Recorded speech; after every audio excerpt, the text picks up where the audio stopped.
¿Qué fue lo que pasó y si retrasó o no la posibilidad de sobreseimiento en los próximos días? A ver, lo que pasó hoy es una ridiculez pocas veces vista.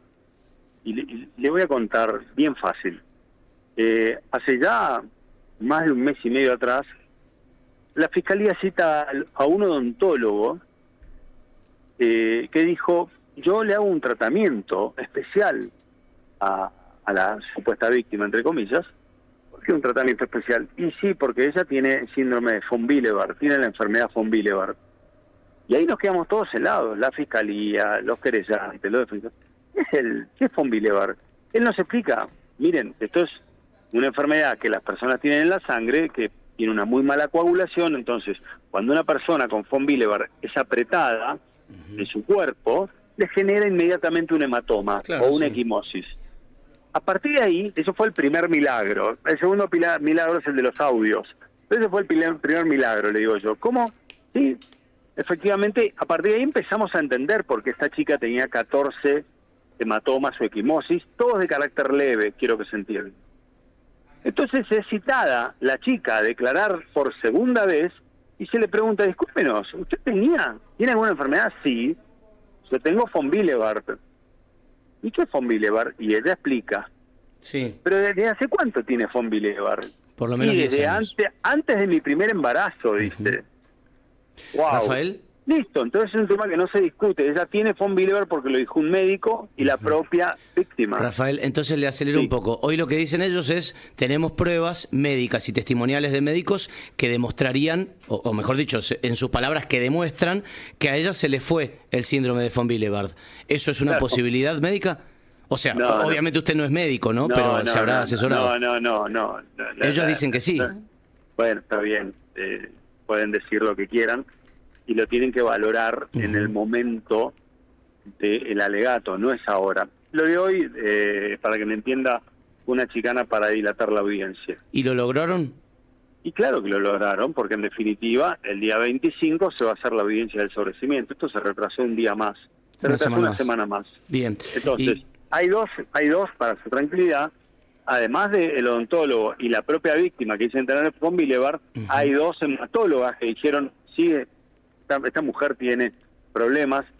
Tanto es así que me vino a mi consultorio, una de ellas dijo, me vino a mi consultorio a ver, con un certificado de un médico de Buenos Aires que decía que tenía von Willebrand. Rafael, certificado que se le exhibió hace 2 meses atrás. Esas pruebas... Y ahora la defensa, y ahora la querella quiere decir que la chica no tiene más von Willebrand, recién ahora. ¿Esos tests que vieron las hematólogas son también actuales o vienen de la época en que ella se hacía estudios por otra cosa? ¿Son actuales? No, claro, las 12 hematólogas declararon recientemente en el expediente. Está bien, pero ¿qué vieron ellas? ¿Los testeos de ella clínicos son de ahora, son de la época del encuentro con los rugbyers? No es que sean viejos. Ellas examinaron las lesiones, pertenecen al cuerpo médico forense, son más que idóneas, y igual me parece que no está en foco. La importancia acá no es el von Willebrand, la importancia es el consentimiento. Una persona puede ser violada sin que tenga lesiones, y otra persona con lesiones puede no haber sido violada. Entonces acá el no es no, es lo que todos tenemos que respetar a la mujer, y por eso hay que darle una perspectiva de género a todo esto. El no es no, entonces la llave del juicio va a pasar por el consentimiento. Rafael. ¿Dio consentimiento o no dio consentimiento? Esa va a ser la pregunta, y eso es lo que hay que investigar si efectivamente ya tenemos todos una postura, tanto tenemos una posición tomada en base a todas las pruebas que se hicieron, no solo las lesiones, tenemos cámaras de seguridad del hotel, tenemos cámaras de seguridad del boliche, tenemos el testimonio del taxi. Rafael, lo interrumpo. Un sinfín de cosas. Usted al principio de esta conversación habló de 2 milagros, lo puso en esos términos, porque en aras de lo que usted considera que es, de lo que usted asegura que es la verdad, aparecieron los audios y el testimonio del von Willebrand admitido por ella. Sí, más que milagros es el buen trabajo que hizo la Fiscalía, porque yo no los aporté. Pero me voy a quedar con ese término. Si no aparecían los audios, si no aparecía el famoso audio de... este chico tenía tales dotes, tenía el miembro de tal manera, etcétera. Sí, sí, ¿Usted un cree pendejito divino. ¿Usted cree que sus defendidos podrían haber quedado en la cárcel si no estaba ese audio? Yo creo que no, porque todavía hay muchas pruebas que hablan de su inocencia. Es decir, aplicando la teoría de la equivalencia a lo que usted dice, yo creo que no, hoy estarán en libertad, pero hubiese sido muy difícil la situación de ellos. Porque sin esos audios y sin el von Willebrand, claramente hubiese sido difícil, pero así todo, si sacamos esas dos pruebas, ellos podrían salir en libertad con un sobreseimiento también. Porque hay otros elementos de prueba que son muy categóricos a favor de ellos. Le hago la última, Rafael. Son dos milagros porque son... ya está. O sea, es raro que no le hayan pedido perdón todavía a estos dos chicos con esos audios. Es raro que la querella todavía no le haya pedido disculpas con esos dos audios. Esta mañana me pareció entender a la abogada de ella, a Natacha Romano, decir que cuando usted había nombrado a la denunciante, eso le había generado 10 días de internación por un estado, psiquiátrico o similar, y que eso iba a derivar en una denuncia contra usted independiente de esta causa del encuentro en el hotel. ¿Qué responde usted a eso? ¿Qué le genera? Le voy a explicar algo a la abogada. Que por otra parte entiendo que lo está escuchando, ¿eh? Genial. Las personas se identifican por su nombre y apellido.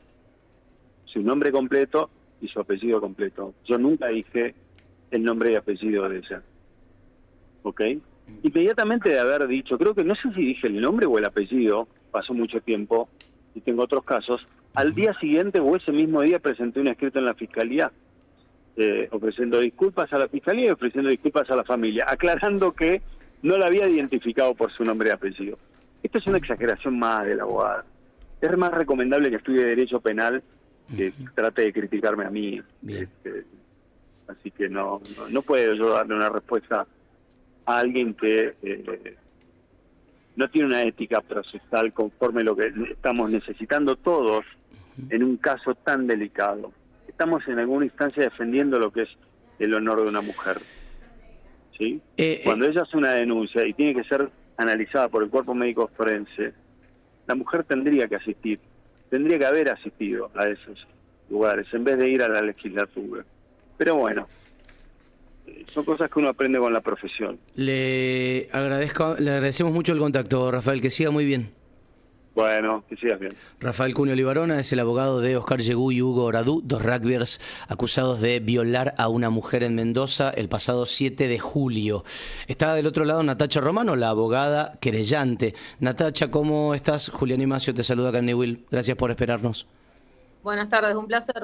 Igualmente. Arranquemos de atrás para adelante. No sé si escuchabas la respuesta de Cuneo Libarona a tu...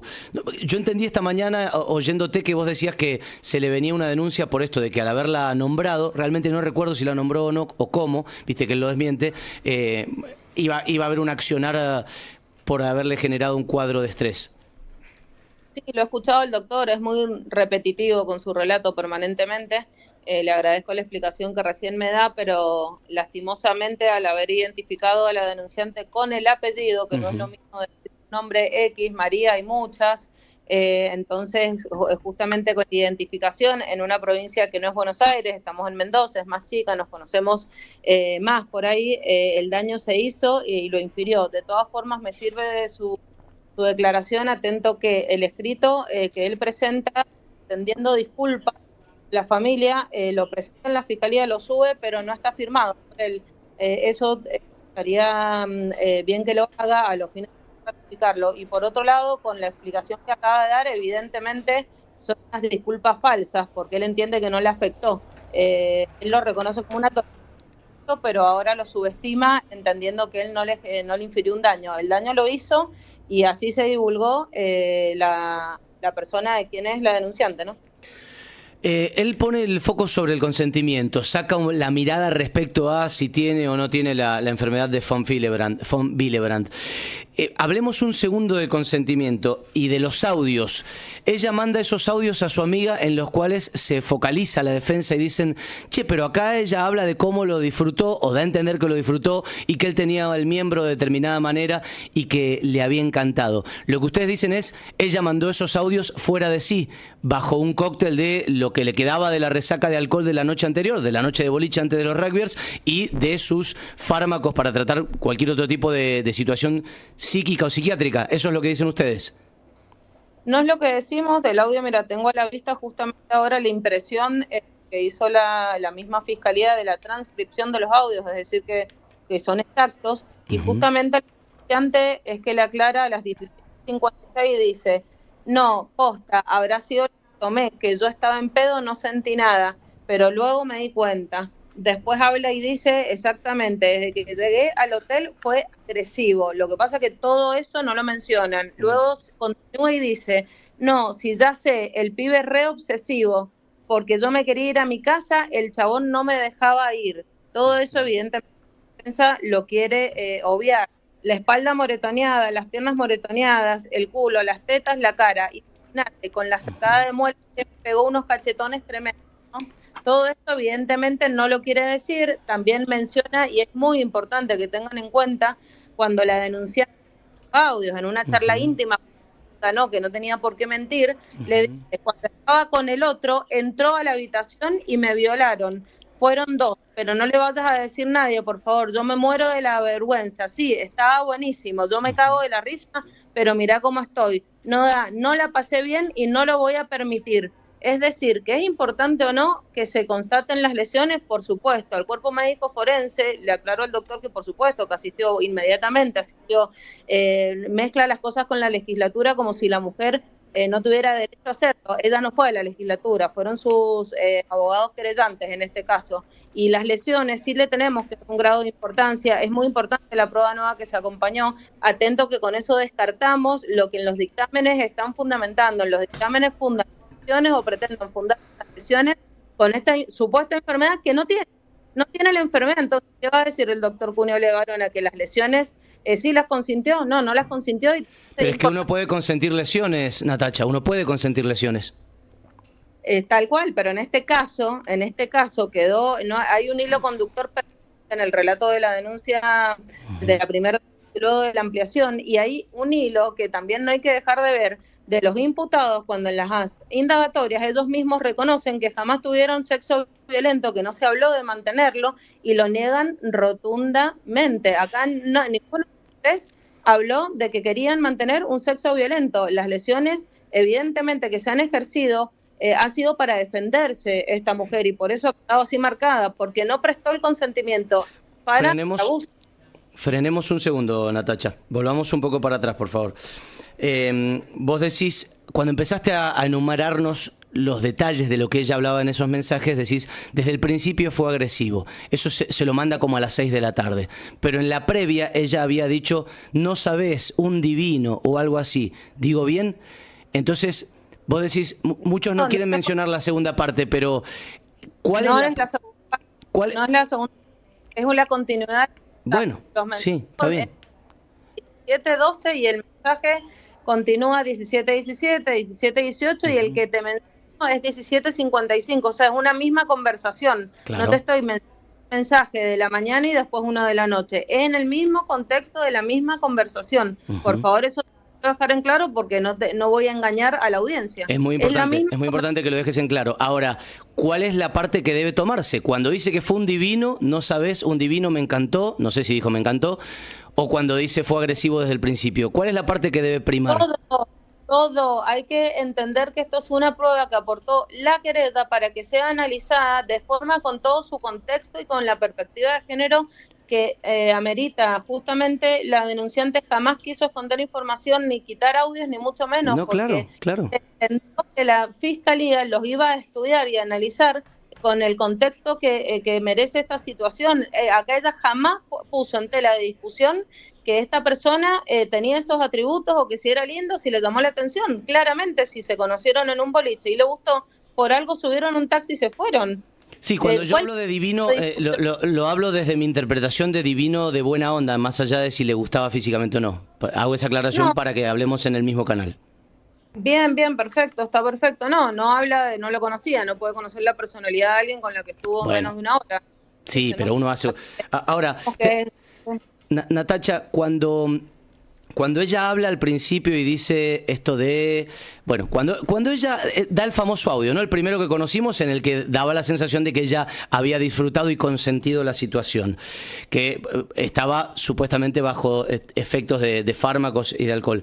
Ella cuando lo dice así, ella sentía que había dado consentimiento cuando ella lo habla de esa manera, que a todos nos da a muchos nos da la sensación de que había consentido. Cuando ella lo está pronunciando en el audio, ¿sentía que lo había dado el consentimiento?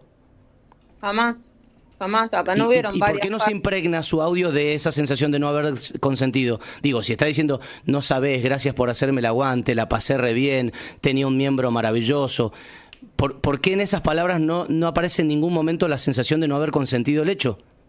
Ella lo contestó justamente en el EDEAS, recordemos que sí asistió a 3 pericias, porque, para que deje de mentir el abogado de la defensa, y justamente lo explicó, y también en la ampliación de su declaración, cuando empiezan a analizar el relato de este audio mencionado, donde explica, a mí me dio vergüenza y me daba vergüenza, hasta que mi amiga no me confesó que había estado con otra persona, no me dio la confianza para poder decir lo que yo había pasado. Podemos nosotros analizar, Julián, en esta instancia, que puede ser hasta incluso egocentrismo, no querer decir la verdad, que te dé vergüenza o lo que fuese. Hay muchas características de víctimas de este tipo de abusos que pueden justamente fundar por qué al principio uno le cuesta ir a denunciar, le cuesta contarle incluso a una persona tan íntima. Evidentemente la amiga le dio después la confianza para que ella se lo pueda contar. En el audio, en el quinto aproximadamente, es cuando recién le confiesa que había entrado otra persona y le pide por favor, ustedes escúchenle la vocecita cuando le dice por favor,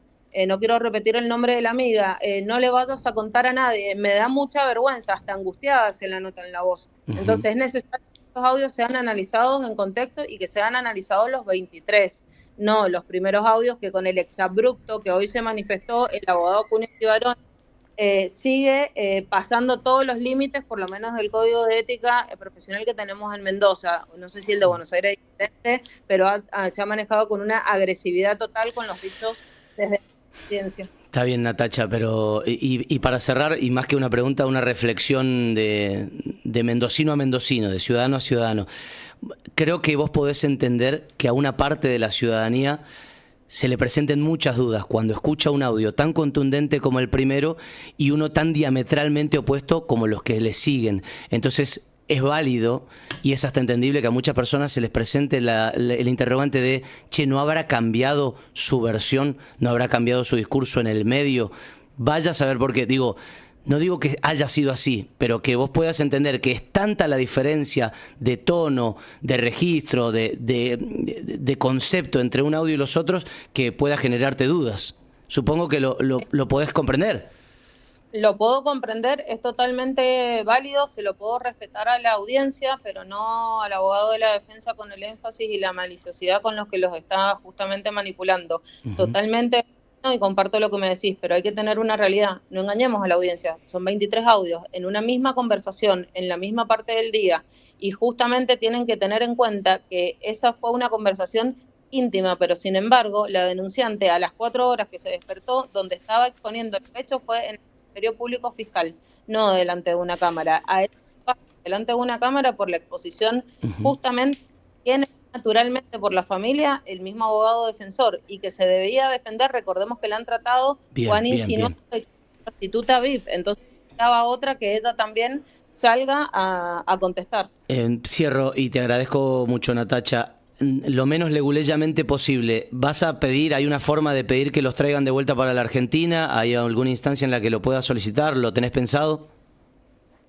Ocurre que tenemos que dejar, como se dice, caminar un poco más el proceso. Nosotros hoy tuvimos la celebración de esta audiencia donde en vez de tratar el pedido de sobreseimiento han tratado la incidencia de la ocurrencia que presentamos respecto a la prueba y también somos 7 en el bufete de abogados, tenemos que analizar, vamos a apelar la decisión que se tomó hoy. Sí, estamos muy conformes con que haya dejado establecido en la audiencia que justamente la nueva prueba que incorporamos sí la han admitido, sí la han incorporado al expediente y sí la van a valorar para su oportunidad con respecto a cuando descartan la enfermedad. Bien. Ahora, falta todavía etapas procesales, evaluaremos, tenemos hasta el día miércoles para plantear esta apelación y en el caso que planteemos la apelación, la audiencia del día 25 no se va a celebrar y vamos al tribunal colegiado, así que tenemos que aguardar y ser prudentes con lo que vayan resolviendo, pero la verdad es que al escuchar repetitivamente a este abogado no puedo olvidarme que es el mismo abogado que reconoce que la persona se queda dormido, él mismo lo dijo. Entonces no podemos dejar por alto las 15 lesiones que están constatadas y que todo con respecto a testigos, que incluso me di cuenta que hasta vos mismo lo cortaste, no deja de ser toda periférica. Tenemos que ¿Qué corté? Perdón, ¿qué corté? No sé qué corté. Él te menciona que que no le importa la enfermedad, como que la subestima ahora porque él entiende que ha probado los hechos con otro tipo de pruebas. Es que la enfermedad es secundaria respecto al consentimiento, porque, como te digo, uno puede tener lesiones y haber consentido la relación. Por eso te digo que, es más, coincido con él. No, pero en este caso no sucedió y vamos a ver si también les alcanza el fundamento para que lo sobresean con respecto a las lesiones a las 15 Bien. de impetar. No olvidemos que ingresó a la acusación una segunda persona que la denunciante jamás vio en su vida, nunca la conoció y que la única respuesta que dio este imputado en la indagatoria es que él entendió que se podía quedar porque era su habitación. No tiene una prueba a favor el segundo sujeto que ingresó y que la golpea y la Bien. abusa. Natacha, te agradecemos mucho, siempre muy amable en atenderlos. Buenas tardes.